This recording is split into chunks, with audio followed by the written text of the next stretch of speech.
것을 분별하고 더 나아가 하나님의 사람으로 한 발짝 더 존귀하게 세워지는 귀한 말씀 되어지게 역사에 주옵소서. 주께서 이 저녁에 함께해 주실 것을 믿사옵고 걸어가신 예수님의 이름으로 기도합나이다. 아멘. 하나님의 말씀 보겠습니다. 로마서 13장 말씀 보시겠습니다. 로마서 13장 1절과 2절 말씀 보시겠습니다.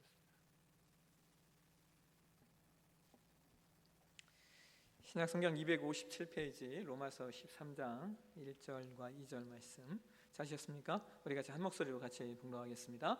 각 사람은 위에 있는 권세들에게 복종하라. 권세는 하나님께로부터 나지 않음이 없나니 모든 권세는 다 하나님께서 정하신 바라. 그러므로 권세를 거스리는 자는 하나님의 명을 거스림이니 거스르는 자들은 심판을 자취하리라. 오늘은 웨스트민스터 신앙고백서 43강인데요. 제23장 국가와 위정자에 관하여 라고 하는 내용에 대해서 좀 살펴보도록 하겠습니다. 여러분, 이제 우리가 크리스찬이 되었다라고 하는 것은 우리가 이제 신자가 되었다라고 하는 것, 이것은 우리가 하나님 나라의 백성이 되었다라고 하는 걸 말하는 겁니다. 우리가 하나님 나라의 백성이 되었다라고 하는 건 고로 하나님 백성이 되었다라고 하는 것이죠. 더 나아가 우리가 하나님 나라의 백성이 되고 하나님의 백성이 되고 하나님 나라의 백성이 되었다라고 하는 것은 우리의 주권이 하나님 나라에 있다라고 하는 것을 의미합니다. 그래서 우리의 주권이 하나님 나라에 있다라고 하는 것은 동시에 우리가 하나님의 말씀과 뜻대로 그 주권의 통치를 받으면서 이 땅을 살아야 한다라고 하는 것을 의미합니다. 그런데 반면에 신자는 이러한 하나님 나라의 시민권만 가지고 있는 것이 아니라 동시에 한 나라의 국민으로서의 시민권도 우리는 가지고 있습니다. 우리가 하나님 나라의 백성이지만 동시에 대한민국 국민이라는 사실이죠. 그래서 웨스트민스터 신앙고백서는 우리가 하나님의 백성이지만 동시에 이 땅에서 살 동안은 한 나라의 국민으로서의 삶을 살아야 하기 때문에 우리가 한 나라의 국민으로서 세속 정부에 대하여 어떤 자세를 취할 것인가에 대해서 우리에게 가르쳐주고 있습니다. 오늘 마귀가 왜 그래요? 방법이 없어요?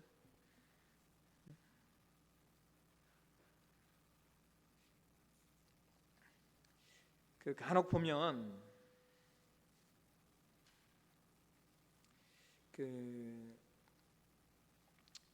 이단들 중에 자신들이 말하는 어떤 영역의 나라들만을 강조하다가 세속 정부를 무시하고 또 등한시 여기는 경우들이 있는 것을 우리가 보게 되죠.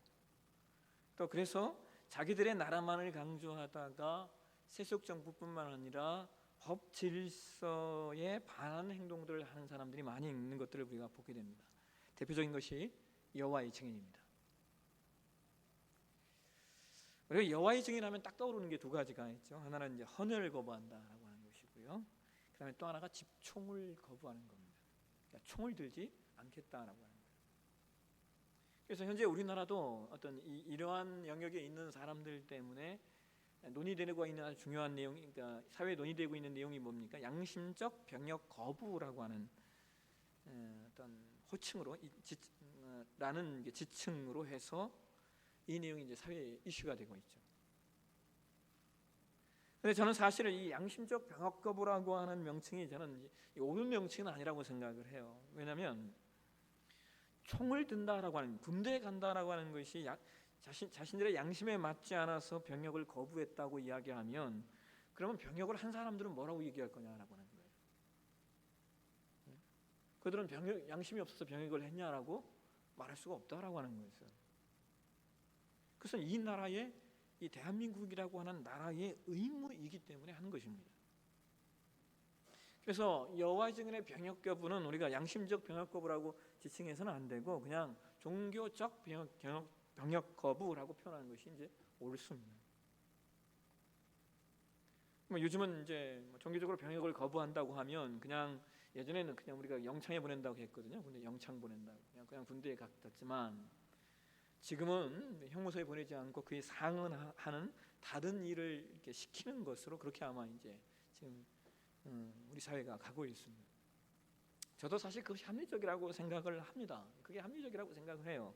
그런데 문제는 어떤 문제가 있어요? 그것을 이용하는 사람들이 분명히 생길 수 있다는 거예요. 그 종교의 영역을 이용해서 병역을 거부하는 세력들이 나올 수도 있고요. 더 큰 문제가 뭐냐면 만약에 전쟁이 일어나면 어떡할 거냐라고 하는 문제가 있습니다.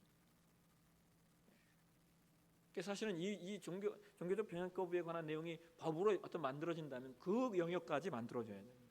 만약 전쟁이 일어났을 경우에 그때는 더 많은 사람이 나올 거 아니에요. 그런 형태로. 어떤 군사적 위기가 도발했을 땐 더 많은 사람들이 그렇게 나올 거 아닙니까? 그래서 그거에 관한 법까지 만들어 져야 한다라고 하는 겁니다. 이게 절대로 쉬운 문제가 아닙니다. 또 이런 것뿐만 아니라 미국 같은 연방 국가는 한 나라 안에 연방국이 갖고 있는 법이 있고 또 각 주마다 갖고 있는 법이 다릅니다. 근데 여러분과 제가 기억하시듯이 미국의 한 주가 한 종교를 믿는 집단입니다. 유타주라고 하는 주는 몰몬교, 거기는 그냥 몰몬교 교도들의 주입니다. 그러니까 유타주는 몰몬 교도가 아니면 살 수가 없습니다. 반면에 몰몬 교도가 되면 삽니다. 여러분 우리나라에 여러분 종종 보시잖아요. 그렇게 양복 깔끔하게 옷 딱 입고 명찰 딱 차고 돌아다니는 외국인들 다 사실 몰몬 교도거든요. 그러니까 우리식으로 말하면은 이 사람들은 거기서 파송받은 선교사입니다. 그러니까 몰몬 교도는 성인이 되잖아요. 어느 일정한 나이가 되면 반드시 유타가 아닌 다른 나라, 미국이 아닌 다른 나라에 가서 몰몬교를 전하는 선교사로서의 사역을 반드시 하고 와야 합니다. 우리가 군대 가듯이 그들은 그 일들을 반드시 해야 됩니다. 그걸 하지 않으면 그 몰몬교 그 지역사회 유타주에서 살 수가 없습니다. 근데 이거 역시 이제 이런 건 역시 어떤 문제가 있냐면 이게 평시에는 아무 문제가 없어요. 근데 어떤 문제가 생기면요 미국도요 꼭 어떤 싸움이 일어나냐면 연방법과 그다음에 주법이 대립을 합니다. 물론 통상적으로는 그 미국 헌법 6조에 그런 게 있잖아요. 스프리머십 클로즈라고 하는 그 최고 조항이라고 하는 이제 법이 있어서 연방법이 우선한다라고 이야기를 합니다. 근데 여러분 아닌 것들도 많이 있어요. 대표적인 게 마리화나입니다. 마리화나. 미국 연방법에 의해서 연방법은 마리화나가 불법입니다. 근데 미국의 주 중에요 8개 주 정도가 마리화나를 주법으로 합법으로 받아들이고 있습니다. 분명히 연방법에서는 불법인데 그 주에서는 그게 합법이에요. 그러니까 그 주에서는 마리화나를 해도 아무런 문제가 되지 않는 겁니다. 그 영화 보면 그러잖아요. 어디서 마리화나 했냐? 가지고 싸우잖아요. 거기 조금 나가서 했냐? 그 주 안에서 했냐? 아니면 나가서 했냐를 갖고 다툰다는 거예요. 또 연방법과 주법이 다른 것 중에 대표적인 게 노동이냐, 노동. 임금이 달라요. 주마다. 연방이 만들어 놓은 법이 있는가 하면 주마다 임금 우리가 흔히 얘기하는 임금 알바비를 시간당 얼마 줄 거냐가 주마다 다릅니다. 근데 이게 평상시에는 문제가 없지만 어떤 특별한 문제가 생기면 주와 주가 혹은 연방과 주가 대립하는 상황들이 만들어진다라고 하는 거예요. 물론 이것들은 다른 나라의 예지만 아까 말씀드린 여호와의 증인 문제는 이제 실제로 우리의 문제가 되었습니다. 그래서 우리가 이 땅에서 하나님 나라의 백성으로서의 삶을 이 땅에서 살면서 동시에 국가와 그리고 위정자에 관하여 우리가 어떤 자세를 가지고 또 신앙적 삶을 어떻게 적용시켜 가야 하는가가 대단히 중요한 내용이 됩니다. 그래서 오늘 이제 23장은 바로 그런 측면에서 국가와 위정자에 관해서 우리 가운데 우리가 어떤 자세를 가져야 될 건가를 알려주고 있는 거예요. 먼저 1장 말씀을 한번 보실까요? 같이 한번 읽겠습니다. 온 세상의 최고의 주요 왕이신 하나님께서는 위정자들을 세우셔서 자기 아래 두시고 자기 자신의 영광과 공공의 이익을 위하여 백성을 다스리게 하셨으며 이 목적을 위하여 그들에게 무력을 허용하셨으니 이는 선한 자들을 보호하고 격려하는 한편 악을 행하는 자들을 벌하기 위함이다. 자, 여러분 우리가 아까 봉독한 로마서 13장 1절의 성경은 명확한 얘기를 우리 가운데 하고 있어요. 우리 13장 1절 말씀 다시 한번 보실까요? 같이 한번 읽겠습니다. 각 사람은 위에 있는 권세들에게 복종하라. 권세는 하나님께로부터 나지 않음이 없나니 모든 권세는 다 하나님께서 정하신 바라.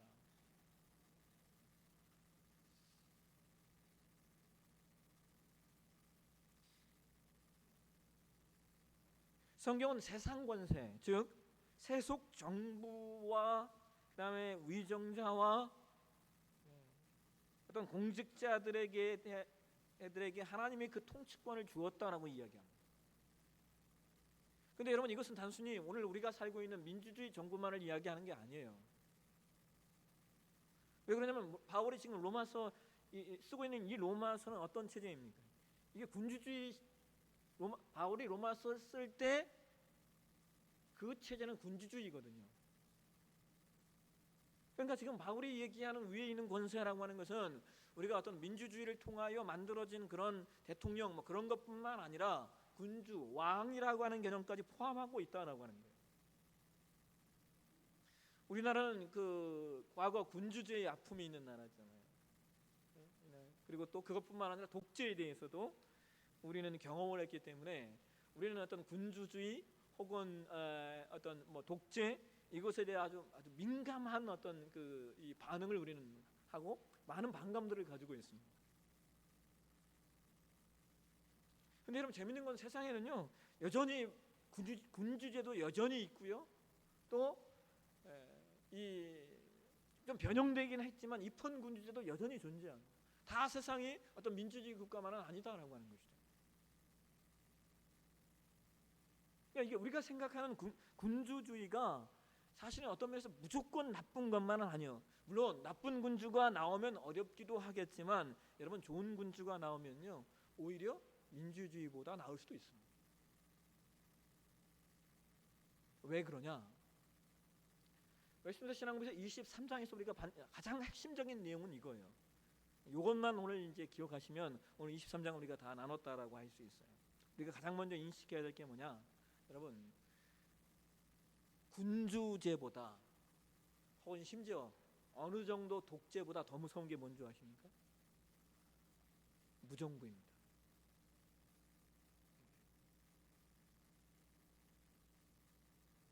무정부가 더 무섭습니다. 우리가 최근에 우리 사회 그 다른 나라 일련의 사건들에서 일어난 사건들을 보잖아요.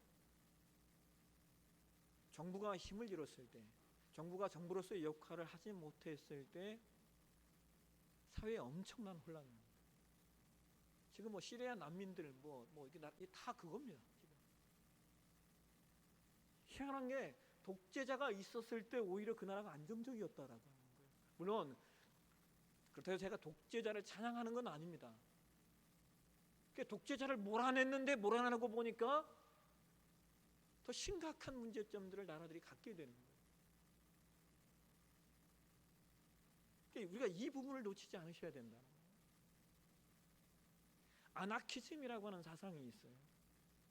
이 아나키즘이 무정부주의라고 하는 거거든요. 그리고 이 운동을 했던 분들이 아나키스트 우리가 이렇게 이야기를 하죠. 아나키즘은 사상 그 자체로서는 참 멋지고 좋은 내용인 것 같지만 이것이 역사 속에서 존재는 했지만 이룰 수 없었던 이유는요. 뭘 간과한 거예요? 인간의 죄성이 그걸 그렇게 이뤄낼 수가 없다라고 하는 거예요. 사실상 아나키즘의 발단이 세속 자본주의와 그리고 권위주의에 대한 반발로 시작이 되었는데 나중에 아나키즘은 다요 공산주의로 갑니다. 결국은 인간은 인간 존재의 한계성을 가지고 있기 때문에 아무리 좋은 내용을 가져도 그것이 실현되고 성취되는 것과는 또 다른 문제 내용이 있다라고 하는 것이죠. 그러니까 여러분 하나님은 인간의 존재성을 그 누구보다 잘 아시는 분이죠. 하나님은 인간이 어떤 존재인지를 너무나 잘 아시기 때문에 그래서 하나님은 약자, 힘없는 사람들을 보호하시기 위해서 세속 정부를 허용하시는 것이고, 그 정부를 통하여 정당한 삶을 사는 사람들의 삶을 지키시는 거예요. 그것으로 왜 그들에게 칼과 권세를 주셔서 악이 득세하지 못하도록 만드는 거예요. 그렇지 않으면 힘이 모든 것을 지배하는 세상이 되기 때문입니다. 그러니까 여러분, 사실상 보통 사람들은요, 법이 엄격한 나라에서 사는 것이 더 안정적입니다. 법이 허술하고 법이 약한 나라에서는요, 악한 것들이 득세하게 되고, 그것들이 득세하는 것만큼 일반 서민들, 힘없는 사람들이 피해를 받게 되어 있습니다. 그러니까 여러분, 우리 역사 안에서 하나 보는 재밌는 나라가 하나 있잖아요. 싱가포르라고. 여러분, 싱가포르이 나라를 형성할 때요, 세계 모든 나라들이 뭐라고 얘기했습니까? 저게 나라가 어떻게 돼? 여러분, 물이 나오지 않는 나라, 자원이 하나도 없는, 우리나라 서울보다 좀 큰가요? 하여튼 뭐 그런 도시.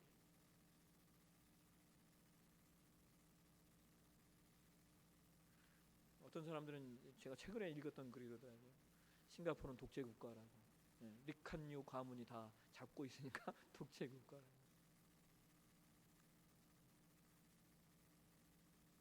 제가 싱가포르 방문했을 때 제가 자주 하는 얘기지만요, 여행 가면 이거 이렇게 여권하고 돈 같은 거 잘 챙기잖아요.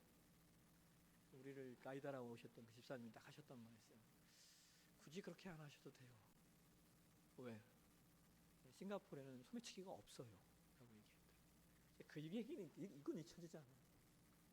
목사들이 믿음이 없어서 막 다 챙기고 앉아 있는데, 굳이 그렇게 안 하셔도 돼요. 싱가포르에는 소매치기가 없다고 보시면 돼요. 없어요. 왜요?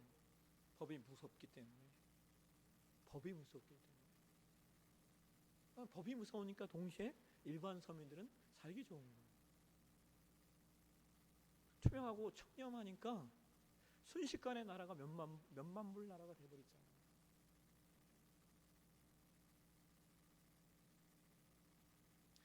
우리가 하나님이 세속 정부를 허용하시는 이유를 우리가 놓치지 않으셔야 돼요. 그 다음 2장 한번 가보실까요? 2장 같이 한번 읽을까요? 그리스도인들이 공직자로 임명될 때에 공직을 맡아 수행하는 것은 적법하다. 그 직분에 종사함에 있어서 각 나라의 건전한 법률에 따라 특별히 경건과 공의와 평화를 유지하도록 해야 한다. 그 목적을 위하여 지금 신약 시대에는 정당하고 필요한 경우에 전쟁을 일으키는 것은 정당하다. 그리스도인들이 공직자나 어떤 정치가가 될 수 있냐? 예, 그럴 수 있죠. 실제로 여러분, 서양에서는 그 목사가 수상이 되었던 나라도 있고요. 나라를 잘 다스렸던 나라, 대표적인 게 네덜란드 같은 경우에는 그 화란 자유대학을 소집했던 아브라함 카이퍼 박사가 이 목사거든요. 실제로 저기 화란의 수상으로 총리로서 일들을 했습니다.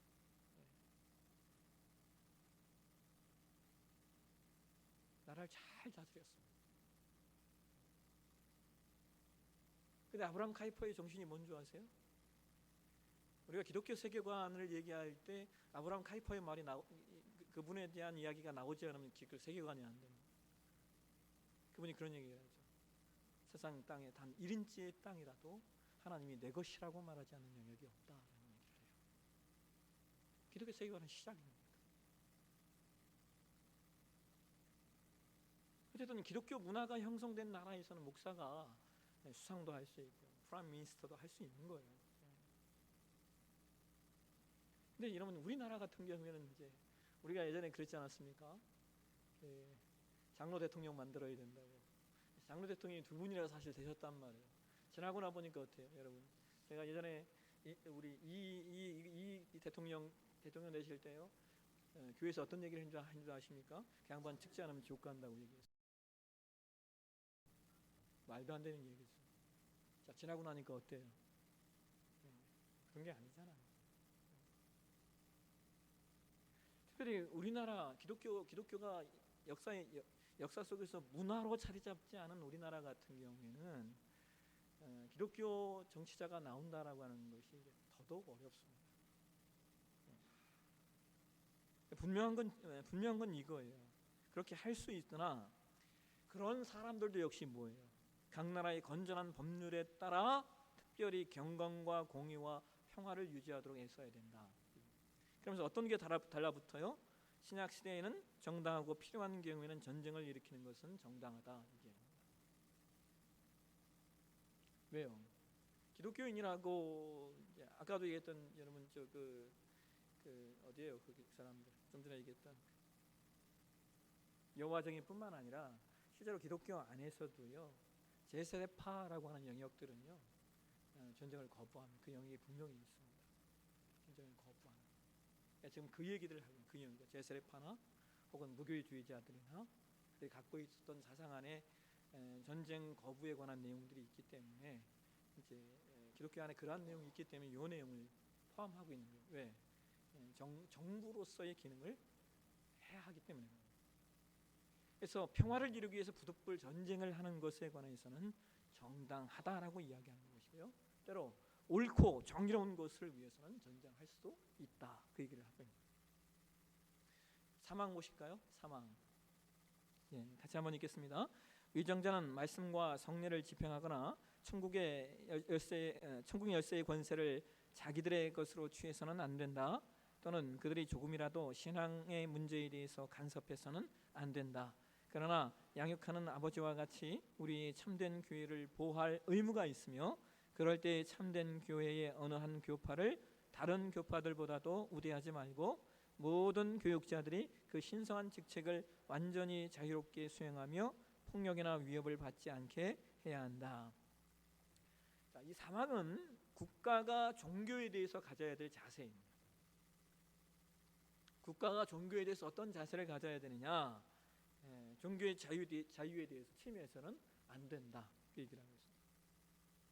위정자나 공직자들의 종교의 편향성을 가지고 우대하거나 혹은 경시하거나 해서는 안 된다라고. 이것을 우리가 한마디로 이야기하면 뭐라고 이해하는 겁니까? 정교 분리의 원칙이다라고 이야기합니다. 물론 세상의 나라들 가운데는 정교 일치의 나라들이 있죠. 근데 여러분 정교 일치의 나라들을 한번 보십시오. 이게 쉬운 나라들이 아닙니다. 대표적인 정교 일치의 나라들은 어떤 나라예요? 이슬람교가 다스리는 나라들이 정교 일치의 나라들이죠. 이슬람 종교를 포기하면 사람으로 존재할 수가 없는 거예요. 이슬람 종교를 받아들이지 않는 사람은 거기에서 사람이 될 수가 없는 겁니다. 그럴 수는 없다라고 하는 거예요. 국가가 종교를 인정하되 그러나 일단 사항에서 보시겠지만 종교가 국가를 좌지우지해서는 안 된다. 그 얘기를 하고 있는 거예요. 우리나라의 헌법에서도 종교의 자유를 선언하고 있죠. 근데 사실상 우리가 경험하듯이 지금과 같이 기독교가 보편화되었기 때문에 뭐 이 정도지. 여러분 전에는 기독교가 얼마나 많은 핍박을 받았습니까? 많은 어려움들이 있었습니다.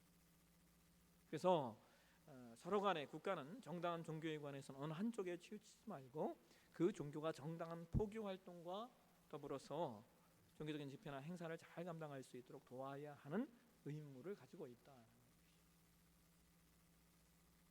그 다음 사항 보시겠습니다. 사항.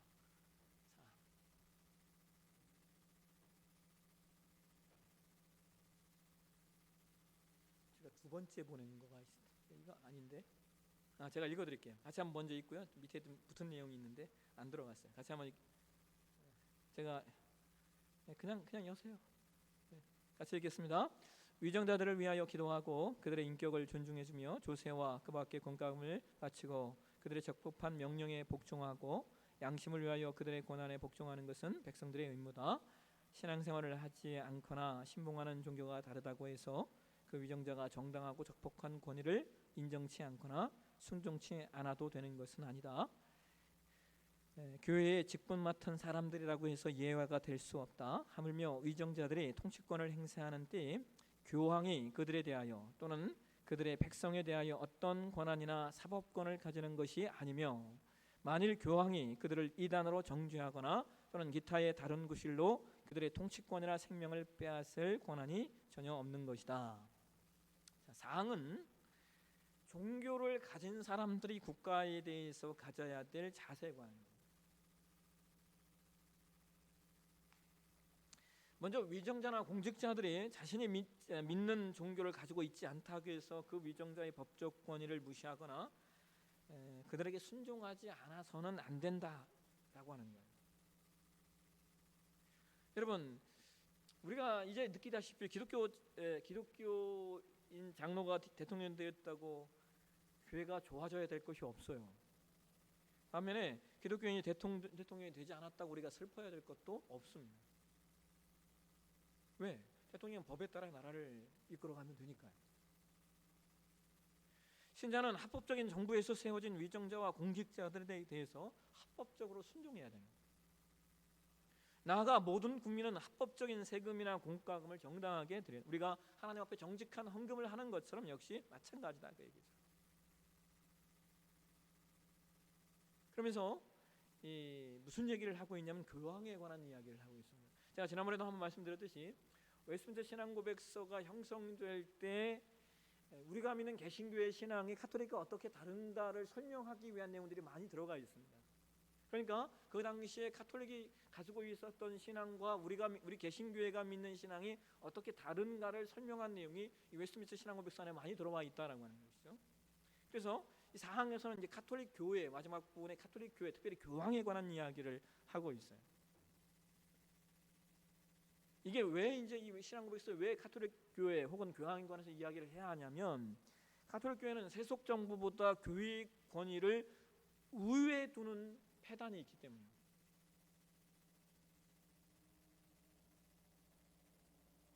역사적으로 유명한 내용 가운데 하나가 있잖아요.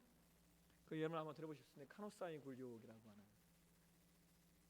신성 로마 제국 당시에 하인리 4세라고 하는 황제가 그 교황 그레고리 7세의 폐위를 요구합니다. 이 그레고리 7세가 교황 중에서도 별로 이렇게 이상한 교황이었어요. 여러분 우리가 역사 안에서 교황들을 보면요 정말 말도 안 되는 교황들도 있었습니다. 그런 교황 중에 한 명이었어요. 그러니까 왕이 이 하인리 4세가 그 교황이 좀 폐위를 요구했다가요. 내가 힘이 있어야 폐위를 시킬 거 아니에요. 독일의 다른 제국들이요 이 교황편에 섭니다. 그러니까 이 하인리 4세가요 당시 교황이 있었던 카노사 성 이탈리아 카노사 성에 찾아가지고 교황을 찾아가서 아련도 못하고요 바깥에서 무릎 꿇고 공순이라고 해요. 공손하게 순하게 섬기겠다라고 하는 것을 교황에게 선언을 해요. 황제가 눈 내리는 눈밭에 무릎을 꿇고 앉아가지고요 교황의 선처를 바랬던 그걸 역사에서는 카노사의 굴욕이라고 쓰고 있어요. 근데 여러분 반대로 카톨릭 교회는 그걸 뭐라고 쓰고 있겠습니까? 카노사의 영광입니다. 카노사의 영광. 근데 이게 이제 이 일이 있으면 어떤 문제가 생겼냐면요. 세상 정부가 힘이 약해지고 반면에 로마 카톨릭 교회의 힘이 강해지니까 이 세상 정부가 나라를 다스리는 게 아니라 이 교회가 나라를 다스리게 되는 그런 상황이 처하게 되는 거예요. 이것으로 말미암아 형성된 게 뭔지 아십니까? 십자군 전쟁입니다. 십자군 전쟁. 십자군 원정이요. 이것이 발단이 되는 거예요. 왜? 교회가 힘이 강해지면서. 여러분 십자군 전쟁은 당시 중세의 모든 권세를 잡고 있던 카톨릭 교회의 가장 큰 패단이었습니다. 그 일이 일어나게 된 배경이 뭐냐? 세속 정부가 힘을 잃어버렸을 때 생겨나더라는 거예요. 그런 의미에서 사실상 종교와 국가는 서로에게 선한 영향력으로서의 견제와 균형이 필요한 집단이지 영역이지 어느 하나가 우위를 차지해서 누군가의 힘을 가지고 눌러서는 안 된다 그 얘기입니다.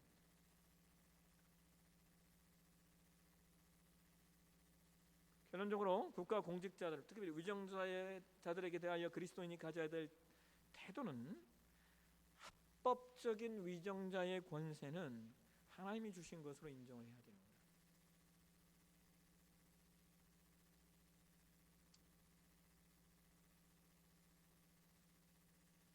여러분이 어떤 생각들을 갖고 계신지 잘 모르겠어요. 근데 그럼에도 불구하고 저는 합법적인 선거를 통하여 만들어진 대통령을 국민이 함부로 그 자리에서 끌어내려야 한다라는 말을 저는 잘 이해하지 못합니다. 또 왜 그러냐?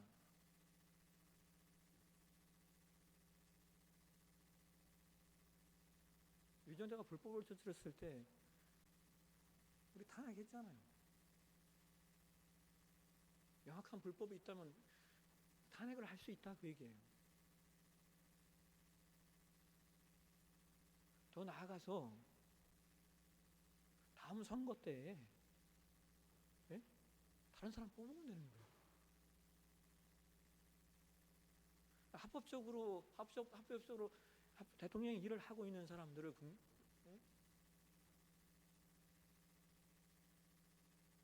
그것이 기독교라 할지라도 말이죠.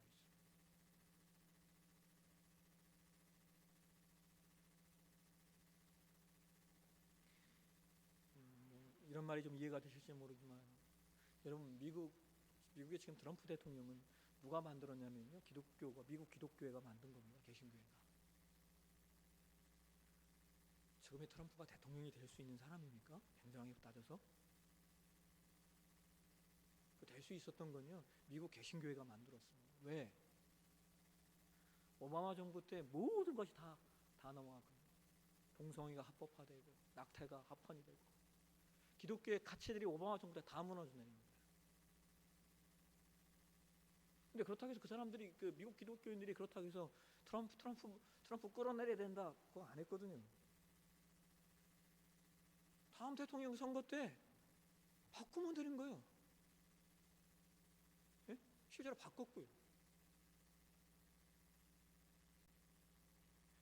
미국 개신교회가 트럼프를 밀지 않았으면 트럼프는 대통령이 될 수 없습니다. 오바마 때 너무 극좌로 갔기 때문에 그것을 환원시키고 회복시키기 위한 수단으로 개신교회가 이런 말이죠. 참 쉽게 얘기하면 때로 어쩔 수 없는 선택을 해야만 하는 경우도 있는데 그런 거다라고 하는 것이죠. 그래서 우리 너무 걱정하지 않아도 될 것 같고요. 예? 너무 걱정하지 않아도 될 것 같습니다. 다음 대통령 선거 때 잘 뽑으면 되고 또 이 나라에서 누가 대통령이 된들 어떤 사람이 잘했다는 말을 들을 수 있겠습니까? 네? 그런 면에서 대통령 되는 사람 참 불쌍한 사람인 겁니다. 진짜 불쌍한 사람인 겁니다. 5년 내내 욕먹고 끝나고 나서도 지금 정부 대통령이 끝나고 나서 어떻게 될지 또 어떻게 알아요? 그러니까 이 나라는 참 불행한 겁니다. 그런 면에 있어서. 그런 면에서 악의 순환고리들을 그냥 끊어내고 동시에 그런 면에서 우리는 위정자를 위해서 기도해야 됩니다.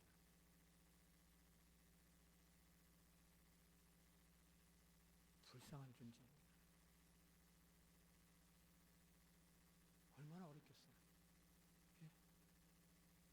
여러분이 한 단체의 리더만 되어 보십시오. 그 단체를 이끌어가는 게 얼마나 어렵습니까? 제가 목회를 해보고 나서 큰 교회 목사들이 별로 안 부럽고요. 큰 교회 목사들이 불쌍해요. 냉정해 보면요, 큰 교회 목사들이 좋을까? 불쌍해요. 야, 얼마나 힘들까? 예? 저는 100명의 성도들의 이야기를 듣는데 그분들은 1000명, 10,000명 사람들의 이야기를 들어야 될 거 아니에요. 이게 얼마나 어렵습니까? 그래서 오늘 우리가 23장에서 여러분 반드시 놓쳐야 되는 것, 때로 하나님께서 왜 세속정부에게 하나님이 힘을 실어드리고 세속정부를 왜 하나님이 용인하시는가? 뭐가 득세하지 않게 하기 위해서요? 공권력이 있어. 여러분 한번 보세요. 다른 나라들 한번 가보십시오. 치안이 안 좋은 나라들 가보십시오. 100% 정부의 힘이 약한 나라들입니다. 그잖아요. 정부의 힘이 약하면 치안이 안 좋게 되어 있어요. 반면에 정부의 힘이 강하잖아요. 치안이 삽니다. 그래서 때로